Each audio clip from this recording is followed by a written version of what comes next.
بسم اللہ الرحمن الرحیم۔ السلام علیکم، آپ دیکھ رہے ہیں الف نیوز اور میں ہوں آپ کے ساتھ ماجد علی۔ شامل کرتے ہیں پاکستان اور دنیا بھر سے بریکنگ نیوز ہیڈ لائنز۔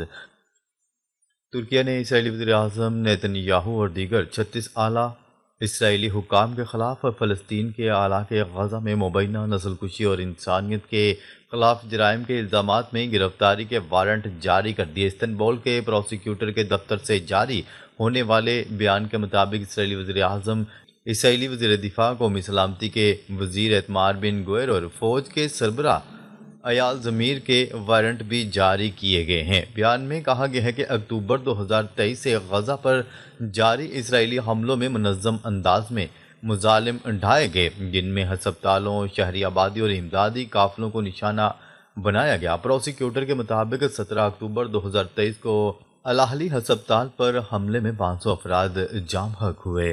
29 فروری 2024 کو اسرائیلی فوج نے طبی آلات تباہ کیے اور غزہ کو مکمل ناکہ بندی کے ذریعے نسلی انسانی امداد سے محروم رکھا۔ بیان میں مزید بتایا گیا ہے کہ مارچ میں ترک فلسطینی دوستی ہسپتال پر بمباری بھی اسرائیل کے مجرمانہ کارروائیوں کا حصہ تھی۔ دوسری جانب اسرائیل نے اس اقدام کو پراپگینڈا اسٹنٹ قرار دیتے ہوئے سخت رد عمل دیا۔ اسرائیلی وزیر خارجہ نے بیان جاری کرتے ہوئے کہا، اسرائیل ترکیہ کے صدر رجب طیب اردوان کے اس نئے تماشے کو سختی سے مسترد کرتا ہے۔ ادھر فلسطینی تنظیم حماس نے ترکیہ کے فیصلے کو قابل تحسین قرار دیا اور کہا کہ یہ اقدام ترک عوام اور قیادت کے عدل، انسانیت اور بھائی چارے کے اصولوں سے وابستگی کا ثبوت ہے۔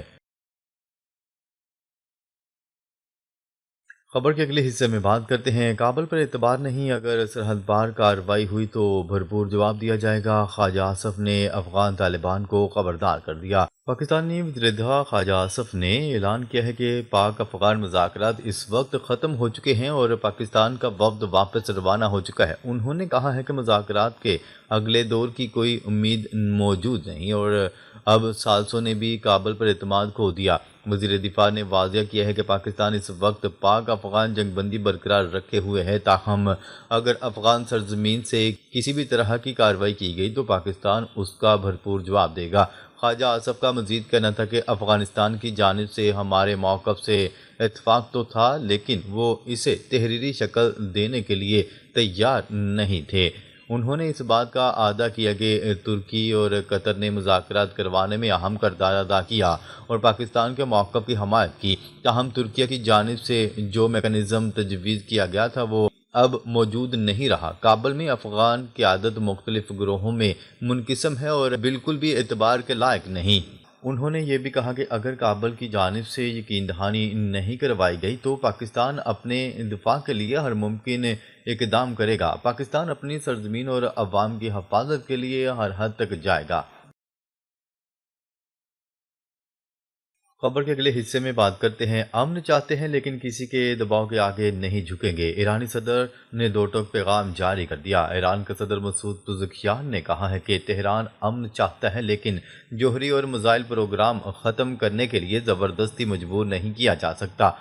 عالمی خبرساں ادارے روئٹرز کی رپورٹ کے مطابق ایرانی صدر مسعود پزشکیان کا کہنا ہے کہ ہم انٹرنیشنل فریم ورک کے تحت مذاکرات کرنے کے خواہاں ہیں، مگر اس شرط پر نہیں کہ وہ ہمیں کہہ دیں کہ آپ کو جوہری سائنس رکھنے یا میزائلوں کے ذریعے خود کا دفاع کرنے کا حق حاصل نہیں، ورنہ ہم آپ پر بمباری کر دیں گے۔ انہوں نے کہا ہے کہ ہم دنیا میں امن اور استحکام چاہتے ہیں لیکن مجبور نہیں کیا جا سکتا، اور ہم یہ بات ہرگز قبول نہیں کریں گے کہ آپ جو چاہیں ہم پر مسلط کریں اور ہم اس پر رد عمل بھی نہ دیں۔ مسعود پزشکیان کا کہنا تھا کہ وہ اسرائیل کو اسلحہ فراہم کرتے ہیں جبکہ ہمیں کہتے ہیں کہ دفاع کے لیے میزائل نہیں رکھیں، اور پھر وہ جب چاہے ہم پر بمباری کرتے ہیں۔ امریکی صدر ڈونلڈ ٹرمپ نے گزشتہ روز کہا تھا کہ ایران پوچھ رہا تھا کہ کیا امریکی پابندیاں ختم کی جا سکتی ہیں۔ خیال ہے کہ ایران نے دفاعی صلاحیت بشمول میزائل پروگرام اور یورینیم کی افزودگی روکنے کے منصوبے پر مذاکرات ممکن نہیں ہیں۔ ایران اور واشنگٹن رواں برس جون میں 12 روزہ ایران اور اسرائیل جنگ کے بعد جوہری مذاکرات کے 5 دور منعقد کیے۔ حالانکہ امریکہ اور اسرائیلی فورسز نے ایرانی جوہری تنصیبات پر بمباری کی تھی۔ اسرائیل کا موقف ہے کہ ایران کا جوہری نظام اس کے وجود کے لیے خطرہ ہے، لیکن ایران کہتا ہے کہ اس کا جوہری میزائل امریکہ، اسرائیل اور دیگر ممکنہ خطرات کے خلاف اہم دفاعی قوت ہے۔ خبر کے اگلے حصے میں بات کرتے ہیں اسرائیلی آرمی چیف کا فوج کو غزہ میں تمام سرنگوں کو تباہ کرنے کا حکم۔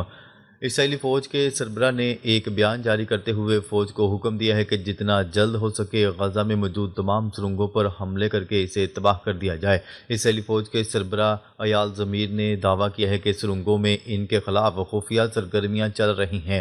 ادھر اسرائیلی فوج کی جانب سے جنگ بندی معاہدے کی مسلسل خلاف ورزیاں بھی جاری ہیں۔ قابض فوج نے شجاعیہ میں ڈرون حملہ کر کے بچوں کو شدید زخمی کر دیا۔ مغربی کنارے میں بھی قابض فوج کی کارروائیاں نہ تھم سکیں۔ فوج نے رہائشی علاقوں میں آپریشن کے دوران گولیاں مار کر 2 فلسطینی کو شہید کر دیا۔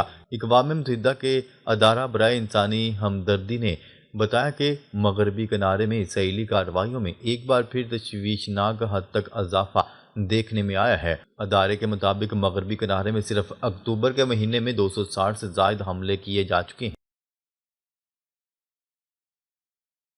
خبر کے اگلے حصے میں بات کرتے ہیں امریکی فوج کے مطابق شمالی کوریا کے میزائل تجربے سے امریکہ اور اتحادیوں کو کوئی فرق نہیں پڑتا۔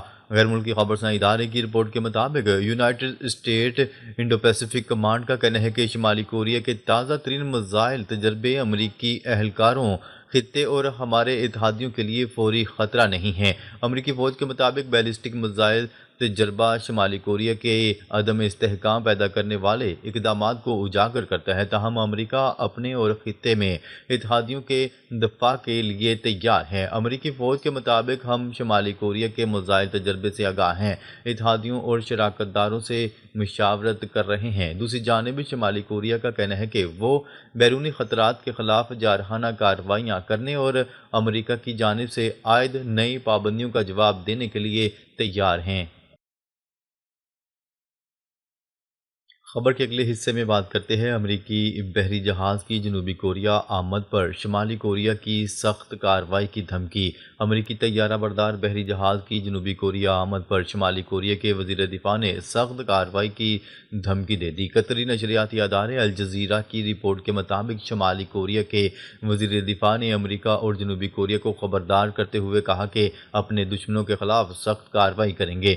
شمالی کوریا کے وزیر دفاع کی یہ دھمکی شمالی کوریا کی جانب سے مختصر فاصلے تک مار کرنے والے بیلسٹک میزائل کے تجربے کے بعد سامنے آئی۔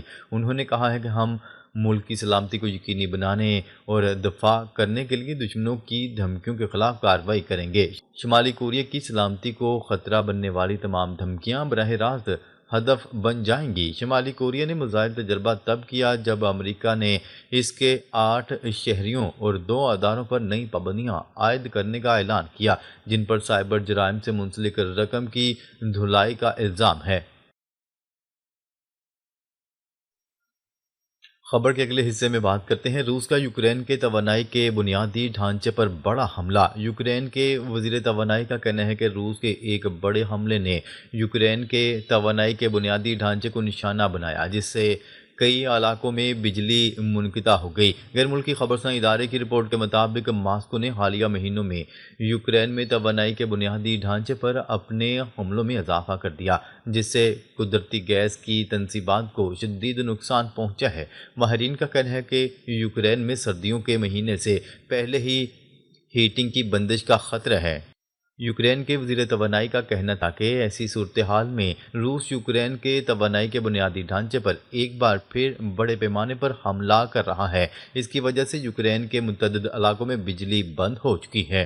واضح ہے کہ روس نے 4 سال کے دوران حملوں میں یوکرین کے پاور اور ہیٹنگ گرڈ کو نشانہ بنایا، جس سے شہری انفراسٹرکچر کا ایک بڑا حصہ تباہ ہو گیا۔ خبر کے اگلے حصے میں بات کرتے ہیں روس میں ہیلی کاپٹر گر کر تباہ، 4 افراد ہلاک اور 3 زخمی۔